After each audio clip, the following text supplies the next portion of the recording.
첫 번째 질문. 나는 강단에서 정치 얘기를 한다. 정치 얘기를? 아마 이게 정치 기수도 아니죠. 이게 참 이게 그죠? 그렇지. 정치 얘기는 어떤 면에서는 직접이- 정치고 어떤 직접이 정치가 아니고. 아니지만 두 번째. 강단에서 정치 얘기를 하는 건 목사 맘이다. 하나님 마음이다. 목사 마음은 지 아니다. 마음. 그런 건 아니지. 어떻게 강단에서 하는 건 당하님 강동에서 그렇지. 그러니까. 하나님 말씀을 해야지. 지 마음대로 하면 되나. 성도들은 내가 어떤 정치 성향을 가지고 있는지 안다. 모르지. 아 얘기를 하는 거지. 나는 아는 거야. 알 것 같아? 우리는 모를 수밖에 없는 게. 나도 모르겠대 나를. 나 정성이 없어. 그런 아예. 측면에서는 아예 나도 없어요. 정성이 아예 없어. 나도 모르겠네. 저도 없어요. 정치 설교가 싫다면 예기배 중에 나가도 된다. 정치 설교가 싫다면 나가. 나가. 그래. 싫으면 나가도 나가. 돼. 나가도 되지 뭐. 그래. 그지? 예배였는데 어떻게 나가? 예배까지 좀 드리고 나가. 그래? 마음에 안 든다고 나가. 그 예배만은 좀 드려라. 오케이.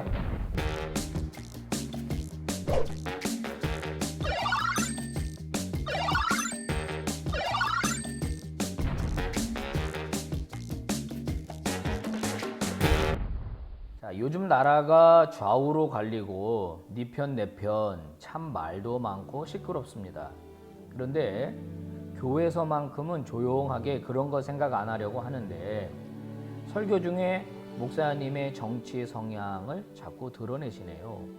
우리 목사님은 성품도 좋으시고 늘 바르시고 저희들에게 좋은 말씀만 해주시는 100점짜리 목사님인데 이런 한두 마디의 정치적 색채가 늘 마음에 걸립니다. 교회가 정치에 나서야 하는 게 맞는 걸까요? 아니면 하나님 이야기만 하는 게 맞는 걸까요? 저에게 답을 좀 주세요. 어떻게 해야 돼요, 목사님? 조지훈 목사님.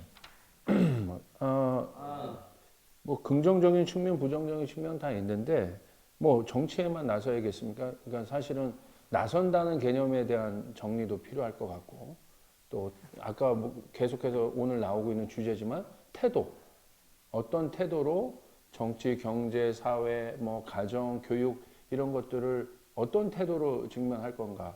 근데 여기서 말하는 정치의 의미는 내가 볼 때 좀 부정적인 의미들이 많은 것 같아요. 선동하고 뭔가 이렇게 끌어내고. 이 질문을 이렇게 이해해야 될 것 같아요. 정치 편향적 설교라고 정의하는 게 맞는 것 그게 같아요. 맞는 것 같아요. 역시.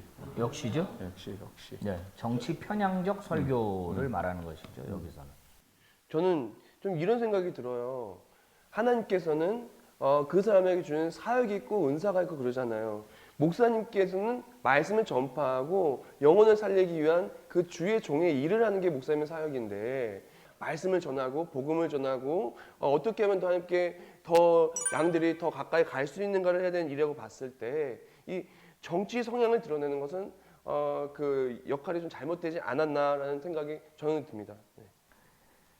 성경에 궁중 예언자가 있었죠. 이사야는 궁중 예언자였습니다. 이사야는 궁중에서 예언했던 사람이고 드고아에서 아모스 같은 그런 출신의 선지자도 있었지만은 뭘 두고 왔나요? 두고아 먹자. 그렇지만 이제 진짜 모세도 그러던데. 이사야는 이제 그 궁중 예언자라고 우리가 알고 있고 그는 이제 그 궁중에서 예언 활동을 주로 했기 때문에 그분은 이제 정치 설교를 한 거죠. 그러니까 정치 편향적 설교가 잘못된 것이지. 편향적. 목사가 그 하나님의 나라를 이루기 위한 차원에서의 설교가 정치와 연관될 수는 있을 것 같다. 그러니까 그런 거는 무방하지 않느냐. 예컨대 동성애를 허용할 것이냐 말 것이냐라고 하는 사안을 정치적으로 해석을 한다 그러면 예를 들어서 성경의 가르침은 동성애는 허용할 수가 없는 겁니다. 그렇죠. 라고 이야기를 했어. 그건 그러면 이게 아니죠. 정치적인 그건 설교라고? 아니죠. 아니, 볼 수가 있는 게 이미 성소수자와 관련된 그런 법안이 들어와 있으니까 그거에 대해서 참여할 수 있고 반대할 수 있고 이건 성경의 가르침과 위배됩니다라고 만약에 말한다면은 그것을 우리가 정치 설교라고 볼 수 있다. 나는.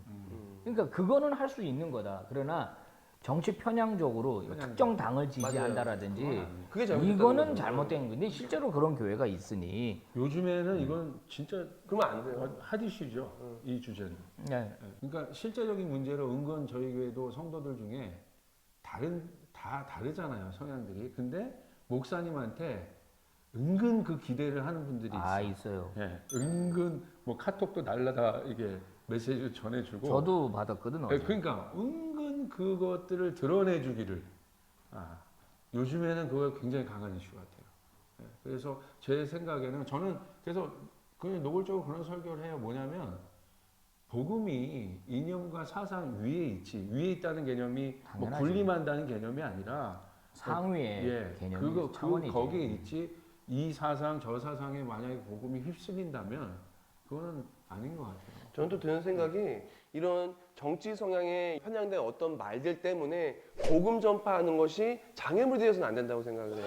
그래서 정말 예를 들어서 복음 전파하는 게 가장 중요한 건데 영혼을 살리는 게 가장 중요한 건데 이 정치적 어떤 성향이나 그런 것을 말을 통해서 어떤 사람이 교회에 대해 실족을 하고 또한 신앙생활에 실족하게 된다면은 그건 너무나 잘못된 거라고 생각해요. 어떤 특정 당을 얘기하고 특정 어떤 정치인을 얘기하고 특정 당을 밀어주자 막 그런 것들 같은 경우에는 그걸 통해 누군가가 복음을 더 멀어지게 된다면 굉장히 잘못된 일이라고 근데 생각해요. 저는 이제 전공을 국제 정치를 했는데 오 그래요? 국제 정치 했는데 저는 자기 성향이 분명히 있어요. 예, 뭐 저는 20대 때 있지. 뭐 제가 선호했던 성향이 있고 또 30, 뭐 이게 좀 다른데 그 변화인데 제가 생각하는 것은 그 선호도들은 있을 수 있지만 제가 아까 목사님이 얘기했던 건 이게 계속 주제가 될 것 같은데 어떤 자세가 문제냐면 나는 옳고 너는 틀리다가 문제예요. 너 꼰대지, 꼰대. 나는 옳고 너는 틀리다. 이거는 대화가 안 돼요. 통합적 어차피 정치라는 것이 사실은 우리가 지금 받아들이고 있는 정치는 이 민주주의 시스템인데 대의적 시스템, 그러니까 의견들이 반영되고 이게 사실 건강한 정치죠. 건강한 정치인데 우리가 지금 말하고 있는 이런 정치적 부정적인 것은 교회 안에서도 왜 갈등이 되냐면 그냥 나는 맞고 넌 틀리다는 개념으로 자꾸 가니까 이 안에 엄청나게 갈등들이 일어나요. 사실 이런 부분들은 좀 바른 좀 정립들이 필요해요. 그래서 근데 지금 이제 그 문제가 뭐냐면 근본적으로 인간은 불완전하고 인간은 모두가 죄인이라는 기본적인 성서의 원칙을 우리가 무시하고 있다는 문제예요. 그러니까 인간 자체도 완전할 수가 없고 인간이 만든 제도나 정치적인 어떤 시스템도 절대로 완전하진 않아요. 어떤 것도. 맞아요. 그런 경우에 우리 목회자들이 해야 될 일은 뭐냐면 인간의 죄에 대한 명백한 그 지적이고 그리고 하나님 나라에 대한 소망이거든요. 그러니까 예를 들면 뭐 마틴 루터 킹 목사님이라든지 보네프 목사님이라든지 굉장히 정치적인 수밖에 없잖아요. 그런데 그분들이 정치의 이념을 실현하기 위한 게 아니라 인간의 죄성과 제도적인 불완전과 이런 거에 대한 하나님의 그 복음, 하나님의 사랑과 구원의 은혜에 대한 선포 때문에 결국 이제 그렇게 그 시대에는 그렇게 메시지 전할 수밖에 없는 이제 그런 측면들이 있죠. 그런데 이제 저희가 이제 안타까운 건 뭐냐면 지금 정치인들이 자신들이 추구하는 이념과 체계가 완전하고 상대편은 완전히 잘못됐다고 생각하는 건데 이게 완전히 상대편은 악마고 자기네들은 완전하고 100% 훌륭하다고 생각하는데 목회자는 그렇게 생각하면 안 된다고 생각해요. 목회자는 성서 본문에 의해서 시대적인 것을 보면서 하나님의 뜻 앞에서 이쪽도 잘못했으면 잘못했다고 쳐야 되고 이쪽이 잘못해서 이쪽에다 쳐야 되고 이 정치 성향을 자꾸 드러낸다는 거는 이 목회자가 이것은 이제 하나님의 말씀을 전하는 게 아니라 자기의 정치 신념과 자기가 생각하는 어떤 그 이념 그걸 절대시하고 있는 거거든요. 근데 우리 목사들은 설교할 때 사실은 내 신념이 깨지는 것을 경험하거든요. 말씀 준비할 때. 맞아요. 나도 회개하게 되는 거거든. 그러면 어떻게 한 정당, 한 시스템 체계에 대해서 절대시하게 수 있냐? 그건 불가능해요. 근데 지금의 분위기가 이게 사실은 본질인데 우리가 이 편도 쓰지 않고 저 편도 쓰지 않겠다는 그런 개념이 아니에요. 근데 자꾸 이제 편가르기 관점에서 바라보고 그런 면에서 이런 본질적인 얘기를 하면 지금 어떻게 받아들이냐면 애매하게 박쥐처럼 교회가 여기 서 있는 개념, 우리 목사님은 이것도 얘기 못하고 저것도 못하게 이런 식으로 바라보는 프레임들이 있어요. 근데 사실은 이거는 안 좋은 프레임들이에요. 교회가 가치 중립적인 입장에서 쓴다는 것이 그건 중도의 개념이 아니거든. 아까 얘기하는 것처럼 뭐 이쪽도 볼 수 있고 저쪽도 볼 수 있는 차원 넘어서 어떤 것들을 얘기해야 되는, 그것이 아까 얘기했던 하나님 나라의 주제들이고 본질적인 주제들인데, 그것에 대한 어떤 단편적 프레임들이 되게 아쉬운 것 같아요. 지금 어떤 그 프레임들이 많이 사실은 씌워져 있는 것이 아쉬운 것 같아요. 뭐 자꾸 그 정치화하는 것 같아요. 복음화해야 되는데. 솔직히 맞아요. 제가 진짜 말씀드리면 제가 그 정치 했는데 우리나라에 진짜 좌파 우파가 있어요? 본질적 개념에서 좌파 우파 없어요. 우리나라는 북한 이슈로 나눠 있는 거지. 본질적 개념에서 몇 가지 뭐 노동 정책이라든지 임금 정책이라든지 그런 복지 정책 이런 거 면에서 가지고 이제 있긴 있는데. 근데 그게 본질적, 그런데 외국에서는 그런 당들이 존립을 하고 뭐 PD님도 유럽에서 있었지만 서로 상호 보완적인 의견들이 되고 그러니까 다수의 의견이 되는데, 우리나라는 정말 아까 얘기한 것처럼 나는 맞고 넌 틀리단 개념. 맞아요. 지금 뭐 실제로 정치도 뭐 그 경제 체제도 다 수정 자본주의, 수정 사회주의 전부 다 그런 거지. 뭐 극단적으로 이렇게 할 수가 없거든요. 그러니까 인간이 계속해서 수정해 나가고 잘못한 걸 뉘우치고 그런 과정들이 필요한 거죠. 그런데 그걸 절대시 여기는 거, 그것이 가장 심각한 문제 같아요. 그럼 예수님은 어떻게 했을까? 헤롯 왕이 그렇게 뭐 수많은 사람들을 죽이고 그랬을 때 예수님은 그 현장에 계셨잖아요. 예수님은 어떻게 하셨냐는 거예요.